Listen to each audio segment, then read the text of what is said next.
পথ থেকে আমরা সরে দাঁড়াবো না, এই প্রতিজ্ঞা আজকে আমরা এখানে নেব এবং সেই শপথ নিয়েই আমরা আজকে কিন্তু মোমবাতি মিছিলও আমরা এখানে করব।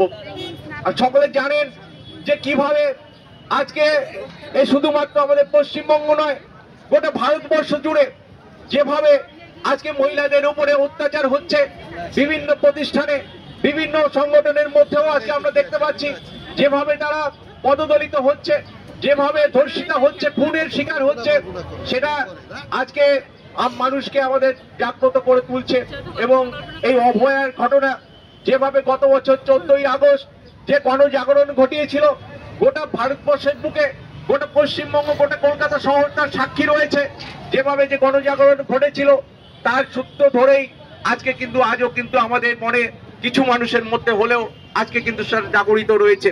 এটা মনে রাখতে হবে আমাদের যে আন্দোলন সবসময় যে লক্ষ লক্ষ কোটি কোটি মানুষ এসে জড়ো হয় সেটা কখনো হয়তো হয় না, কখনো হয়তো লক্ষ লক্ষ মানুষ আসে, আবার কখনো কখনো হয়তো কিছু মানুষ হয়তো সেটাকে পরিচালিত করে এগিয়ে নিয়ে যায়, অগ্রগামী সৈনিক হিসাবে সেটাকে এগিয়ে নিয়ে যেতে হয়। আজকে এই আমাদের যে প্রতিবাদী মঞ্চ, এই প্রতিবাদী মঞ্চ সেই দায়িত্ব আজকে নিয়েছে। এখানে যারা নেতৃত্ব রয়েছেন, যারা এখানে সংগঠক রয়েছেন, যারা কর্মী রয়েছেন, তারা সেই দায়িত্ব কাঁধে তুলে নিয়েছেন, তাই এগিয়ে নিয়ে যাবে, আগামী দিনের এই আন্দোলনকে সোচ্চার করে তুলবে।